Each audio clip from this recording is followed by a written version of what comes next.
tonight. Anxious travelers here are watching the potential Air Canada strike situation. Plus, firefighters in this province will soon be able to breathe a lot easier. New breathing apparatuses like this one are on the way. Without breathing apparatus, you can't possibly be safe. And that's why it's so important to us. For these volunteers to effectively do their job, they need the necessary equipment. I'm Holyrood recruit Terry Roberts, and I'll have that story coming up. We got to get our children in school, and we need to get them the resources that they need. parents gathered in Corner Brook last night to push for better educational supports for their children. There's not a whole lot of summer programs for kids with disabilities and stuff like that, right? So it's really, really something they get to look forward to. Coming to a free program and one that is so inclusive, you couldn't ask for it any better. Challenger Baseball is about more than just the sport. For parents, children, and volunteers, inclusion is what matters most. This is CBC Here and Now.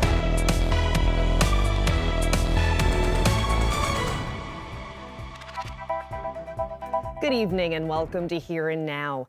The clock is ticking if Air Canada wants to avoid a pilot strike. As of Sunday, either side could shut down the airline, but some passengers already are changing their plans. Here and Now's Peter Cowan is live tonight in the newsroom. So Peter, what are people doing in advance of the strike? Well, we're seeing tourists decide to cut their trip short rather than risk being stuck here as flights begin to wind down Sunday and into next week. Christine Renault came here to hike the East Coast Trail. She was able to hike the north part, but she had a choice: keep hiking south or risk being stuck, or she could go home early. So she's leaving this evening to make sure she's able to get back for work. It is frustrating because I'm really disappointed because I really loved this hike so much, and I love St. John's and Newfoundland and the people, everything about it. So I was very disappointed, but at the same time, I support worker rights and I am in support of the pilots. Too bad she had to cut her trip short, Peter. What are the options for travelers right now? Yeah, we know there are thousands of people, whether it's visitors who've come here or Newfoundlanders and Labradorians who have tickets with Air Canada for the next week or so. So here are your options. Air Canada is allowing free changes. So even if you bought the basic ticket, where normally you can't do that, you can try and either get out earlier, but that window is quickly closing, or rebook for later. If you want to cancel your flight, you'll most likely get a flight credit, not a refund. That means if you decide to cancel and book a ticket with WestJet or Porter to guarantee you make it out, you're not going to get your Air Canada money back. The other option is to wait. If there is a strike, Air Canada says it will rebook people on other airlines, but for places like Newfoundland and Labrador, Air Canada carries most of the passengers, so there just won't be enough seats on other airlines for everyone. One thing I should mention is that Air Canada Express flights aren't affected. So, for example, PAL operates those flights from St. John's to Halifax or Goose Bay to Halifax. So those will continue even in the event of a strike. Carolyn? Okay, great. Thank you so much, Peter. Well, the province announced millions today to address a dilemma facing dozens of fire departments, and it will help tackle the looming expiry of essential breathing equipment. Here in Now's Terry Roberts has more. This is a crucial piece of equipment for first responders. It's called a self-contained breathing apparatus. This is the piece that provides you with a breathable amount of air. The SCBA, as it's known, ensures that firefighters have fresh, clean air going into their lungs and not life-threatening smoke or cancer-causing toxic gases. But dozens of fire departments like this one in Holyrood have a problem. They were recently caught off guard when the manufacturer of various models of these SCBAs announced that the certification was expiring and they could no longer be used. Each unit costs up to $12,000. The Holyrood department, for example, has 8 in its inventory. The association that represents fire departments says it's a daunting financial problem and went to the provincial government for help. Without it, you can't be safe. So today, the provincial government stepped up. For these volunteers to effectively do their job, they need the necessary equipment. $3 million to purchase 300 SCBAs like this one. They'll be distributed to 55 volunteer fire departments. You are all leaders in your communities, and your crucial role allows the rest of us to feel safe and protected. It's new money, on top of nearly $4 million for new trucks and other equipment. The fire commissioner will decide which departments receive the new breathing units. And I want people to understand that this announcement today and the announcements that have happened in the past, it's not about equipment. It's about getting these young people home, getting them back to their families when they're ready to go out and serve us.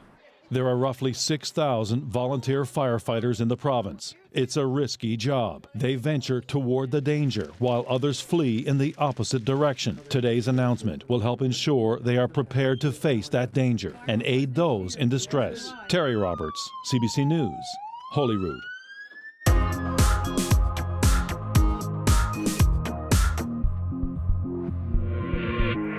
More than 30 parents gathered in Corner Brook last night to push for more educational supports for their children.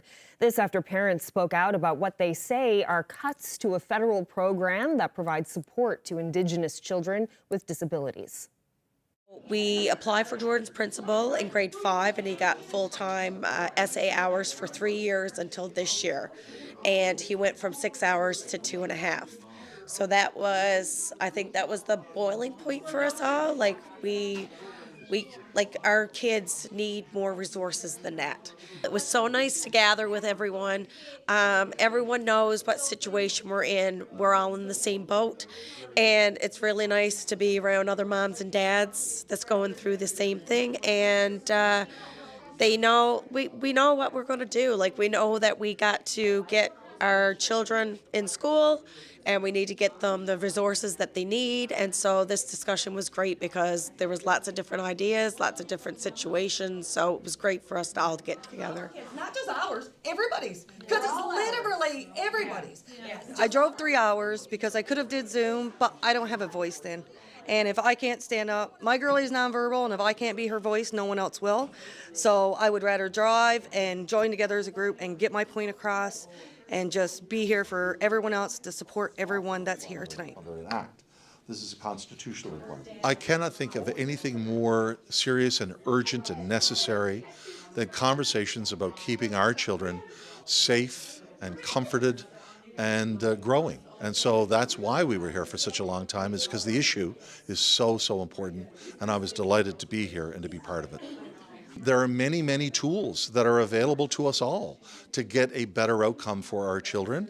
Why wouldn't anyone advocate when it comes to that, when there are options? The problem is clear. The solution sometimes is less clear. I can offer insight, windows, knowledge of potential solutions, and that's what I have brought forward tonight. We're hoping to speak to the Minister of Education. That would be our probably top priority right now. Once we get something from him, we're hoping to meet again, and hopefully we'll decide what other things we're going to come up with. But right now we're just hoping to get a reply from the Department of Education. Well, an investigation into the loss of the Titan submersible will begin in the United States on Monday. It's the highest level of investigation done by the U.S. Coast Guard, and it's reserved for significant maritime casualties. The Coast Guard will try to determine the cause of Titan's loss. It will hear from former OceanGate employees and industry experts. It will also look for misconduct or negligence or any violation of the law. The board then has a year to issue a report. The Titan submersible departed from St. John's in June 2023. It imploded on its way down to the Titanic, killing all 5 on board. Well, the Justice Minister calls yesterday's Supreme Court decision to drop murder charges against Kurt Churchill a disappointment.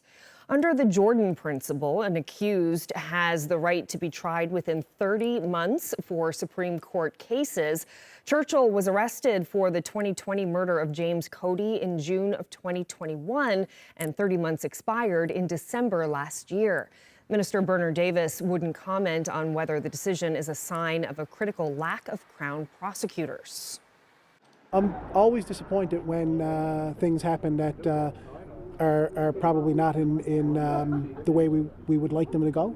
But it is a judicial system that's arm's length from the department, and I'm one piece with Minister Hogan that will look at that, as well as public prosecutions are looking at that and they're evaluating it. And that's virtually all I can say about the decision. It's unfortunate when anything comes in ways like that.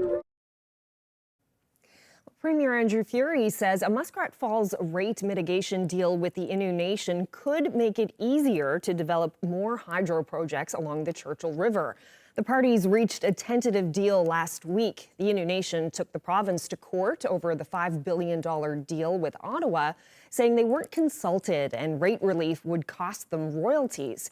Now, Furey wouldn't talk details about the deal today, but did say not having one was a roadblock to any future developments. The Premier has just returned from Boston, and he says the government there is eager to buy energy from this province. So they're projecting into the future and trying to see how much electricity they're going to need. And they know that Newfoundland and Labrador is one of the only places to get it, whether that's in our hydroelectric space or, by the way, in our wind space. Because if you're looking, one of the interesting conversations was, okay, if they're doing offshore wind and transmitting it from the coast of Maine, how much added cost would it be to run an extra bit of transmission line to Newfoundland and Labrador? And I met with the Secretary of Energy from Massachusetts, and that's something that they're very keen on. Well, baseball season is coming to an end, and for Challenger Baseball, the last game was a special late edition called Under the Lights. Here now's Henrika Wilhelm reports.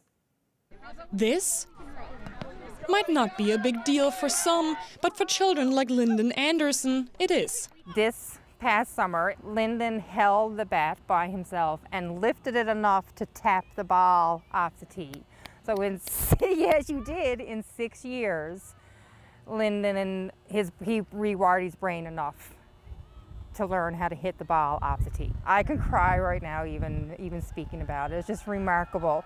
I never thought he'd be able to do something like that. Lyndon has cerebral palsy and a global developmental delay.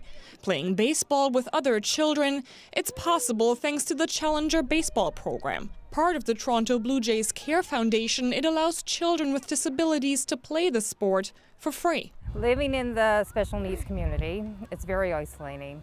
To come into a free program and one that is so inclusive, you couldn't ask for any better. There's not a whole lot of summer programs for kids with disabilities and stuff like that, right? So it's really, really something they get to look forward to. And a lot of them love watching baseball. The rules here, slightly different. Everyone gets to bat, nobody tagged out. It helps participants with their gross motor skills and their social development on and off the field. Their friends at baseball become their real life friends, and they hang out outside of baseball and stuff like that, right? So, building those connections is not so easy for someone with a disability sometimes. I think it means everything to him. He can't verbally tell me that, but the smile on his face at every session when we're here, the clapping, it says everything. That community, it's what makes many stick around or even turn from player to volunteer. I love it. I love getting to meet all the participants. I love getting to see their smiles. I love how they can just how all the barriers are just gone out the window. As soon as they enter the baseball field, anything is possible. While the program started with just a dozen players, there are now over 100, and the demand keeps growing. Many can't imagine summer without it. What is your favorite part about playing baseball?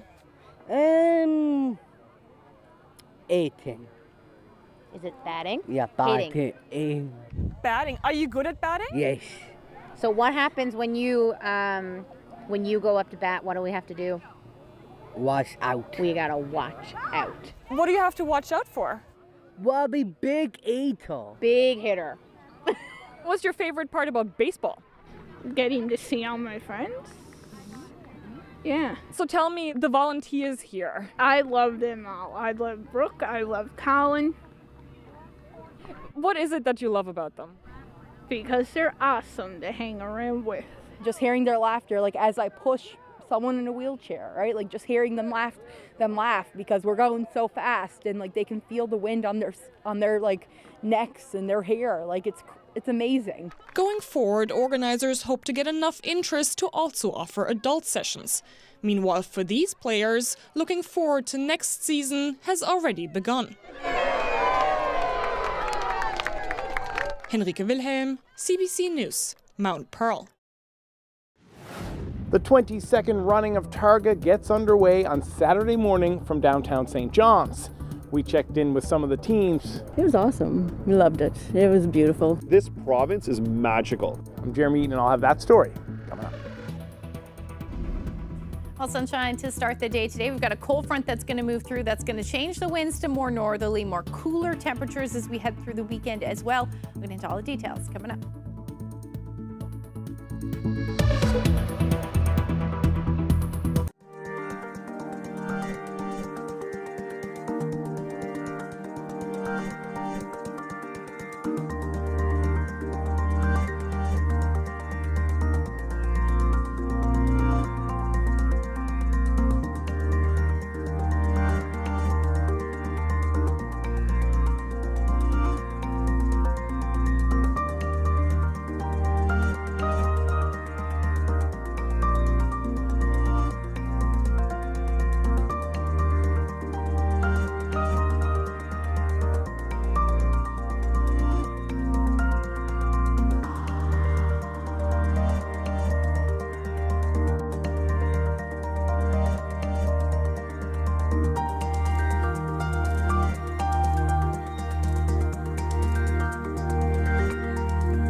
Well, Ashley, the weekend is here. Friday the 13th today as well. And yeah, but a beautiful day in St. John's anyways. And I'm sure lots of people are eager to find out how the weekend is going to be looking. Yeah, we've been pretty lucky the last couple of weekends with the sunshine and warm temperatures, and we have been for most of this week as well. Let's take a look at where we're sitting this afternoon. Temperatures around 19 to 22 or 23 degrees across most of the island, with the exception of the northern peninsula and along southern areas of southern areas of the island rather. Most of Labrador sitting in the upper single digits or the teens, and there's a lot more of that as we head through the weekend for some of you. But we are actually going to see a bit of a warm up. So the reason why temperatures are cooling or are cooler for the northern peninsula is because we've got a cold front that's moving through. So these temperatures that we're seeing right now in the 20s and aren't going to last much longer, especially as we head through tonight as that front continues to move through. There is a look at what's going on. So those showers moved through earlier today. They are moving very slowly, but it is along that front, and we've got some cloud cover and a few showers happening up across Labrador as well.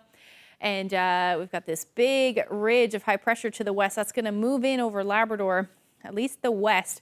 It's actually going to bring some warmer temperatures to you, actually much warmer than where you should be sitting this time of year. And there's that area of low pressure with that associated cold front. So once that cold front moves through, we will certainly see showers right along with it. We can see some of these are a bit moderate to heavy at times, and that will generally continue tonight. Future Tracker doing a pretty good job. In fact, it's even a little bit ahead of schedule, so we may see those showers over through the overnight period and then into tomorrow morning across the Avalon. But in behind that front is that northerly air, and with that northerly air, we typically see some cooler temperatures. So expect that through tonight up across Labrador. You're looking at that ridge of high pressure moving in, so skies will eventually clear out. Overall single digits though, 2 to about +6 tonight across the island. Northern peninsula, west coast single digits as well, but warmer than what we saw yesterday, that's for sure. 10 to 12 degrees as the overnight lows through central and along the south coast of the island, and that is because the winds are still going to be out of the southwest. But as they change to more northerly tomorrow, you will see that temperature drop. So that front will move through by mid-morning into the afternoon. We should see that end, but this is also when those winds will change. So you're still looking at cloudy periods through the afternoon, still looking at that chance of showers pretty much across the board. The best chance of some sunshine will be along southern areas of the island. Labrador, you're still looking at some unsettled weather as well, with the chance of showers, at least for just a slight chance of showers. I do think there'll be a lot more sun for western portions of Labrador and even maybe towards central as well as the day goes on. So as far as what's going to happen weather or temperature-wise tomorrow, cooling down. Winds will be a bit brisk as well. Northerlies between 30 to 50 kilometers per hour, but overall 12 to 16 or even 17 degrees, again, along southern areas of the island, particularly even the Burin Peninsula. Your temperatures will be a tad warmer with the best chance of some sunshine. 11 to 12 degrees through central, 15 in Harbour Breton. As you head towards the west coast, though, those winds will shift from northeasterlies to northwesterlies. Not overly impressive, but you're still going to see a bit of a breeze there. And overall, your temperatures in the teens. And again, Port aux Basques, 19 degrees with some sunshine tomorrow, so it's still going to be absolutely beautiful for you. Northern Peninsula, you're going to hang on to those temperatures in and around 10 to 12 degrees through the day. Showers first part of the afternoon, but we will see that clear, or end, I should say. You'll likely still hang on to some cloudy skies along the straight and southeastern portions of the big land, but overall your winds will be out of the north, anywhere from 20 to 30 kilometers per hour. Now for the rest of Labrador, even up across the north coast, you should see some peaks of sun in the mix. That will be the story for Happy Valley, Goose Bay, as well as your daytime highs reach 14 degrees. But we're looking at temperatures 18 in Lab City to start your weekend. But as we head through the rest of the weekend, the temperatures are going to climb, and you're going to be up into the mid-20s, potentially low to mid-20s, and that is well above where you should be sitting for this time of year. How long is it going to last, though? That's always the question, and I'll get into those details when I come back a little later in the show. The start of Targa Newfoundland 2024 is just hours away, and the teams are doing last-minute preparations before the race leaves from downtown St. John's on Saturday morning. Now, for some, the journey to get here is even longer than the race itself. If this is something that you didn't know about, let me tell you. The car that we're driving is a 1965 Beaumont Sport Deluxe convertible. It's a little piece of Canadian history, built in Canada. The Sport Deluxe convertible, they only made about 400 of these cars, so it's a pretty unique little vehicle. So driving across Canada has been a bucket list thing for me for a long time. Targa's been on the radar seriously for probably 4 or 5 years. Just seemed like the ideal car guy adventure. And so I figured this is a good year to do it.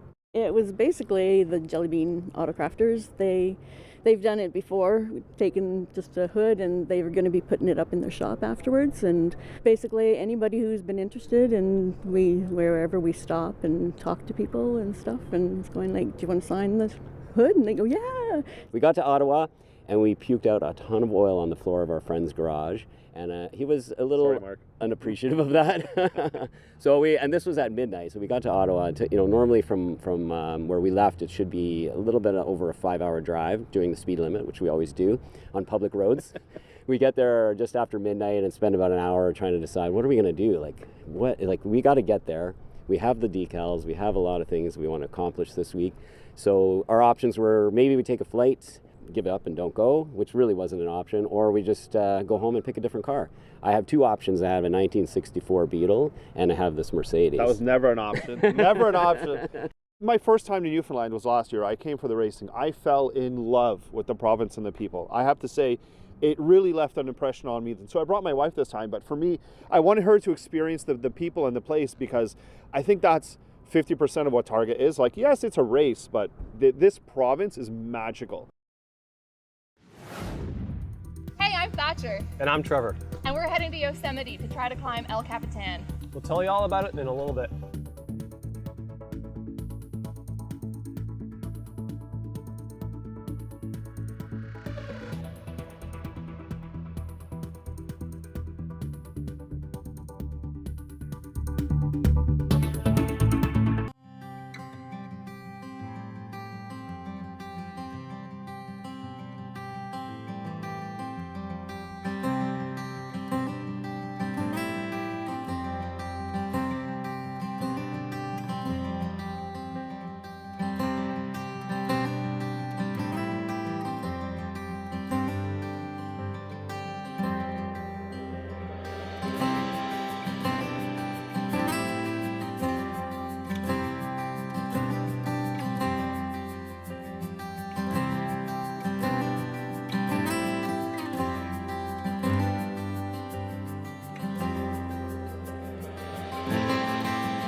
These two rock climbers from St. John's are heading down to Yosemite National Park to embark on a massive climbing adventure, heading to the top of El Capitan. Now, it takes a lot of hard work to get there. If this is something that you didn't know about, let me tell you.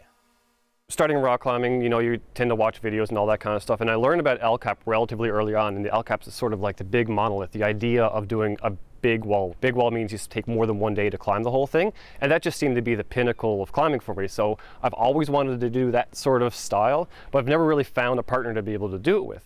This is peak adventure. Like, I want to be on one of those walls. I want to be sleeping on that ledge. I want to be just like not on the ground for days at a time. That sounds so much fun. Glad I chose a 10C to climb. They've both dreamed of this for years. El Capitan, an epic climb that takes peak preparation and training. So we started trending towards it about 2 years ago. In this past year or so, we've been focused, basically 100% of our time has been heading towards this goal of training towards it, learning all the systems, buying all the gear that you've seen so far. The idea of it, probably almost 20 years long, but actually completely focused on it for the past year. Trevor Harris and Thatcher Flynn have taken different routes to get here. We both had similar goals in that way. We were like, okay, we want to dial our systems. We want to get really quick. We want to get really efficient. So we were like working on that. And then we're like, well, yeah, let's do something bigger. And Yosemite is just like the place you go when you want to do something crazy and big. Harris, an engineer, yoga instructor, and climbing coach, has been a part of the sport since 2006. Flynn, born and raised in Colorado, but with deep Newfoundland roots, started about 6 years ago when she moved to St. John's. The pair met climbing, and their friendship flourished. Me and Thatcher have similar climbing abilities, but opposite skills. So Thatcher likes really big, burly type stuff, and I kind of like the balancy, technical type of climbing. So depending on what the pitch is going to be like, either I'll send Thatcher up or I'll go and try it myself. We also approach things a little bit differently, whereas I tend to be a little bit more nervous before climbing, where Thatcher has that stoke to like, let's go and let's go do it. And then on the wall, Thatcher tends to be a little bit more nervous, and I'm kind of sort of calmed down a little bit. So it's excellent that we have completely complementary skills that kind of meshes in really perfectly well. So we're just doing our warm-up right now.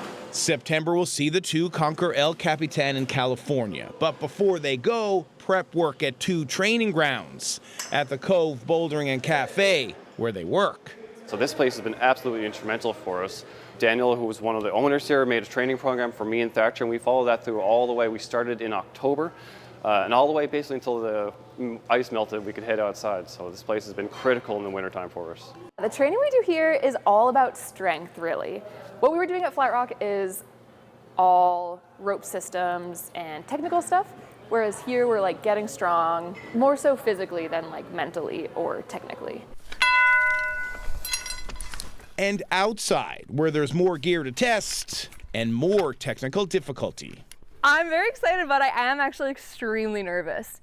There's so many more systems to big wall climbing than what Trevor and I have ever done on like multi-pitch climbing. We've been doing a course online about big wall climbing. So we know everything that we have to do, but there's so much we have to practice before we go. This will be their living quarters on their greatest climb yet, precariously suspended on a tiny platform sky high above Yosemite National Park for about 5 days. So it's called a porta ledge. It's slightly bigger than a one-person size tent. So it's comfortable that we can both lay down, but we actually have to lay side so your heads are in opposite directions because, you know, humans are kind of like triangular shaped. So it's done that way so that you can have a little bit more room. So my head is next to their feet sort of thing. It's 19 pitches. So if we are able to do like 4 pitches a day, which is not that many, then we'll be able to have like a chill time, no stress, like have a relaxing evening, relaxing morning with coffee and like warm breakfast and stuff. So probably 5 days on the wall, 4 nights. It's been a long road to get here, planning, practicing, preparing for whatever might come their way. It's been hard, grueling, and they already feel on top of the world. This has probably been the best year of my life, quite frankly. I've gone to the gym 5 times a week with my best friend. In a lot of ways, I feel like I've already sort of won. Climbing this thing would be an absolute, cherry on top. But in a lot of ways, I feel like, yeah, we've already won a little bit. So watching us both become better versions of ourselves has been an absolute treat, yeah. I'm not someone who cries at things emotionally and happily, but I think I might cry. Yeah, I can't believe we're doing it. Truly an example of finding joy in a journey, rooted in hard work, friendship, and epic adventure. It's all about to make the view from the summit all the more sweet. Jeremy Eaton, CBC News, Flat Rock. It really don't seem like 45 years. I've worked with some really wonderful people. Like the ones in this store here, they're perfect. Well, you can't beat that compliment. For an incredible 45 years, he's been serving up donuts and double-doubles, and we're there for David Randall's last day that's just ahead.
Well, if you've been to the Tim Hortons on Thorburn Road in St. John's, you've likely run into David Randall, one of its longtime employees.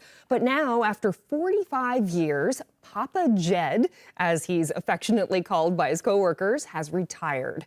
On the Go's Chrissy Holmes swung by for his last day.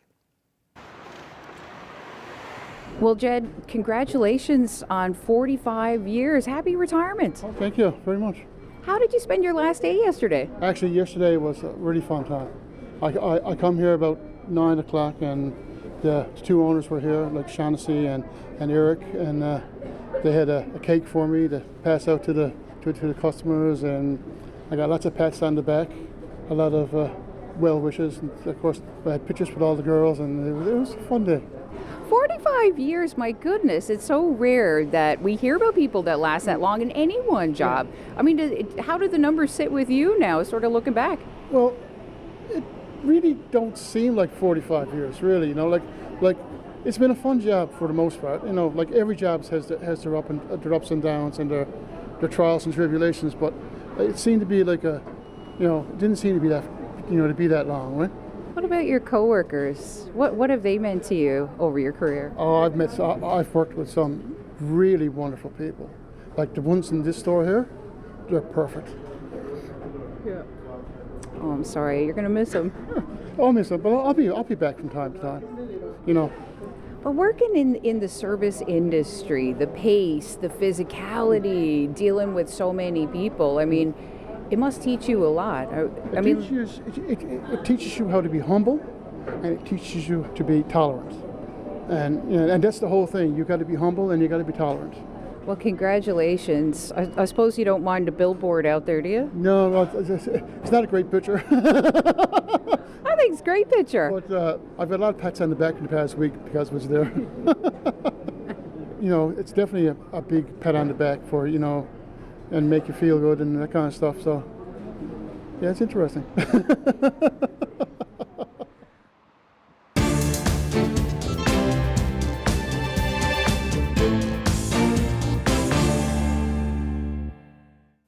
Tens of thousands of aircraft workers walked off the job today at Boeing factories in the U.S. This is about addressing the past, and this is about fighting for our future. It comes after union members voted overwhelmingly to strike and rejected a tentative contract that would have seen wages increase by 25% over 4 years. The labor action involves 33,000 Boeing workers. It will halt production of the company's best-selling planes, but will not affect commercial flights. The strike is the first at the company in 16 years. Boeing's reputation and finances have been battered by manufacturing problems and several investigations this year. Well, Prime Minister Justin Trudeau was in a Montreal suburb today, making a spending announcement prior to next week's by-election in the city. He also took the opportunity to go after the NDP, who up until last week helped prop up the Liberal government. I do believe that Jagmeet Singh and the NDP actually do care about the environment. It's just increasingly obvious that they have no idea what to do to fight against climate change. In the 2021 election, they had no serious environmental plan. And over the past years of our excellent agreement that delivered concretely for people on progressive priorities and made sure that Parliament was working for Canadians, they had no ideas on the environment. Well, Ottawa public health officials have confirmed the country's first death from a rare mosquito-borne illness. A man died last month of brain inflammation. The CBC's Jennifer Yoon has a closer look at the virus and why cases may be underreported. A rare virus that spreads from mosquitoes to humans, now confirmed in Canada. Public health officials say a lab test confirms an Ottawa resident died after being infected with Eastern equine encephalitis in August. It's the first known case in this country in years. There's no question that once it reaches the brain, it's very serious. It's a very serious illness, and your chances are about 1 in 3 of dying. Most of the time, the symptoms are common, like fever, headache, and vomiting that clear up after a week or two. But it can be catastrophic, including neurological symptoms and even death. There's no known cure and no vaccine for humans. Wherever that mosquito has a footprint in North America, that's where triple E risk resides. There have only been a handful of reported cases in Canada, but public health agencies aren't required to monitor it, which experts say can skew the numbers. Certainly, the number of cases of Eastern equine encephalitis, just like the number of cases of West Nile virus encephalitis, are underreported. In the U.S. Northeast, there have been 8 confirmed cases this summer and at least 1 death. Vermont's health department urged residents in some towns to stay inside between 6 p.m. and 6 a.m. Experts say what's happening in the U.S. could be a taste of what's coming our way. It's only a matter of time until we get more cases. Warnings like that leading a push for change in Canada. I don't think to date it's been necessary to have a separate triple E surveillance program, but I would say within the next 5 to 10 years, we probably will have one. Avoiding mosquito bites is the best way to avoid the infection, say experts. But the good news, once the first frost arrives, the mosquito population will die off, along with the threat, at least until next summer. Jennifer Yoon, CBC News, Toronto. Well, the newest Guinness Book of World Records has been released. It will showcase records such as the largest hands and feet on a teenager, and a dog that can hang socks on a clothesline, and a collection of wacky vehicles. Check it out.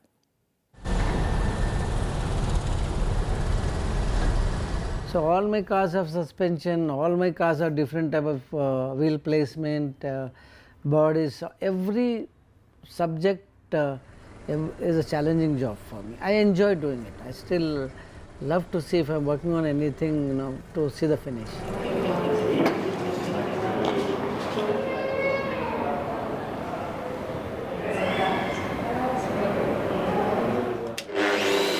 Me and my friend Sean have a YouTube channel where we bring to life kids' invention ideas. So 4 to 11-year-olds send us their invention ideas as pictures or videos and we bring them to life. And 11-year-old George sent us his idea for a giant electric toothbrush, and as soon as we saw it, we knew how to build it.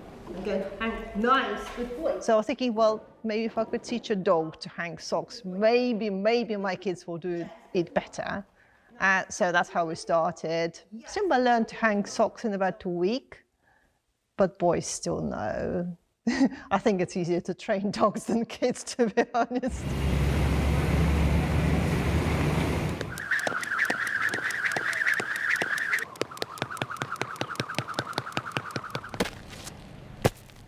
My mom is 6'3", my dad's about 6'5". My brother is about 6'3", and I'm about 6'11". So I'd say I stand out.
Well, it's Friday, so let's find out who's celebrating. Happy anniversary to Mary and Bruce Chaffee. They're celebrating 51 years together. Happy 66th anniversary to Ernest and Elizabeth Wheeler of Mount Pearl. Congratulations to Adrian and Susie Hunt of Raccoon. It's their 60th anniversary. Happy 59th anniversary to Ivan and Glenda Penny of Milton. Wishing Karen and Wilbert Bugden of St. John's a happy belated 50th anniversary. Happy 50th anniversary also to Ray and Ina Rousel from Botwood, now living in St. John's. Happy 60th anniversary to Susie and Adrian Hunt from Raccoon. Wishing Bob and Margaret Shepherd from Bishop's Falls a happy 60th anniversary. Congratulations to Cecil and Brenda Fifield on your 50th anniversary. They're celebrating tomorrow in Mount Pearl. Happy 69th anniversary today to Raymond and Shirley Pelly in Gander. Wayne and Joan Peddle from Harbor Grace are celebrating their 50th tomorrow. Happy anniversary to Job and Myra Blackwood. They're marking 55 years of marriage. Sharon and Kevin Power of St. John's have been married 55 years today. Happy anniversary to Nelson and Maria Chapman. They're celebrating 50 years of marriage today. Best wishes to Pat and Mildred Parsons of Fortune, who are celebrating their 53rd anniversary. Happy 61st anniversary to Gerald and Rosie Fudge of Ramia. Congratulations to Roy and Phyllis Foote, who are marking 60 years of marriage. Happy 50th anniversary to Bernice and Jim Goodyear of Lumsden. Congratulations to Dominic and Madonna Fitzgerald on their 60th anniversary. Anniversary greetings going out to Winston and Geraldine Howell from St. John's on their 55th anniversary. Happy 60th anniversary tomorrow to John and Barbara Walsh of Kilbride. Best wishes to Sadie and Lou Young of Deer Lake on their 60th anniversary. Wishing Cyril and Sandra Walsh of Fairyland a happy 57th wedding anniversary. Now to some birthdays. Happy 93rd birthday to Morris Blake of Northwest River. Special greetings from family and friends. Birthday greetings going out to Bert Paddock, who just turned 98. He's in Corner Brook. Wishing Eileen Page a happy 103rd birthday. She lives in York Harbor. Happy birthday to Dorothy Pryor in Paradise. She's celebrating her 98th birthday. Birthday greetings going out to Heman Whalen, who's celebrating his 92nd birthday. Happy 96th birthday to Doris Bowers of Springdale. Birthday wishes going out to Violet Taylor on her 99th birthday from family and friends.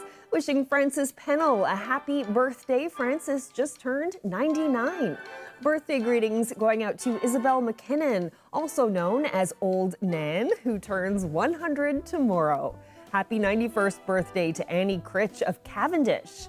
Jim Dyke of Sandy Cove is celebrating his 99th birthday, and happy 92nd birthday to Ruth Sanders of Grand Falls, Windsor.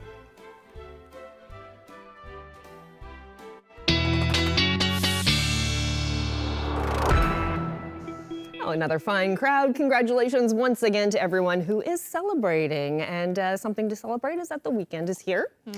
And things are looking okay, right? They look all right. Cooler. Definitely cooler. Tomorrow we're going to see some rain, but as we head into Sunday, the weather should improve a little bit for most of us, and a lot for Labrador. Let's take a look at what's going on as we head through the weekend. So that front will have moved through. We're still looking at more northerly flow, but the sky should clear a little bit more. Now, there'll likely still be a few showers along the northeast coast of the island through the day, but they should become less numerous as we head into the evening hours. Now, Labrador, we're going to sit under a ridge of high pressure for the most part, and as we head into late day, you may see some showers move in for the west and more showers towards the coast as well. But overall, daytime highs are going to be quite warm, especially in Lab City. 25 degrees will be your daytime high. That is providing that you see quite a bit of sunshine. If not, temperatures may be a little cooler than that. 18 degrees in Happy Valley, Goose Bay, and then towards the coast, 9 to 11 degrees through the day. Now, across the island, temperatures are still going to stay fairly chilly. This is a little bit below where we should be sitting. Typically around this time of year, 16, 17 degrees is the daytime high. Up across Labrador, temperatures are normally sitting between 11 and 12 degrees. So in Lab City, that is quite a big warm up. Now, as far as the winds go, they're still going to be out of the north, but they'll be a little less breezy in some cases, but most of us will still be seeing 40 to 50 kilometer per hour wind gusts. As we head into Monday, this next area of low pressure is going to continue to move in. This is going to bring unsettled conditions through the day on Monday across most of Labrador, eventually northern peninsula, and across the island as well. So clouds will generally be on the increase with that chance of showers later in the day as we head through your Monday. Temperature-wise, it's going to warm up again. So the beginning of next week will stay quite warm, anywhere from about 21 to 23 degrees through the day. A little cooler for the northern peninsula up across Labrador. Still hanging on to the 20s, anywhere from 21 to 22 degrees for central and Lab West. You head towards the coast, so those temperatures will still be hanging around the 10 to 13 degree mark. Long-range forecast. By the time we get into Tuesday, again, still looking at some sunshine or cloudy periods, I should say, for St. John's and eastern Newfoundland. Our overnight lows are going to be quite mild as well, 15 or 16 degrees, and around 23 degrees for your Tuesday. By Wednesday, unsettled conditions will return. We're still looking at the chances of some showers, a few peaks of sun in the mix there as well, but overall daytime highs around 21. For central Newfoundland, similar, except just a few showers for Tuesday and Wednesday, so it won't be a washout by any means. And your daytime highs still between 22 and 24 degrees. Western Newfoundland, same thing, but more sunshine. And so actually a pretty beautiful start to next week. Monday, Tuesday, and Wednesday, lots of sunshine and temperatures in the 20s. But you will note your overnight lows will start to dip. Now for eastern Labrador, you're looking at showers for Monday, Tuesday, clearing out. Wednesday, beautiful. Western Labrador, you're looking at Wednesday, pretty decent as well. Temperatures in the teens. Our weather photo of the day, if you happened to look out last night, you could get a nice treat. This is the Northern Lights as seen in Corner Brook. So obviously, likely just visible through the camera. I didn't get a chance to ask, but Melanie captured this great shot. So thank you so much for that. Any weather photos, send them to nlphotos@cbc.ca. Oh, that is beautiful. I wish, can we ever see the Northern Lights like that in St. John's? Like if you were to get out of the city, is there any chance of being able to see something like that? Typically, normally your camera would just capture it. Right. Because they're not normally visible from just the naked eye. I mean, there have been some pretty strong storms, but for now, that's what you get. Yeah, it's still worth it though. Yeah, you've seen some spectacular shows in your time. I sure have. Well, now earlier in the show, our Jeremy Eaton brought you a story about a couple of impressive climbers headed to California to conquer El Capitan. Yes, that was just an incredible story. Our drone operator, Danny Arsenault, captured some incredible video of the pair training in Flat Rock before they took off on their epic adventure. So we're going to share some more of that video with you as we leave you now. I can't imagine sleeping on a cliffside like they're going to do on their trip. Yeah, so that's it for us. Thank you so much for joining us. Have a great weekend. Good night.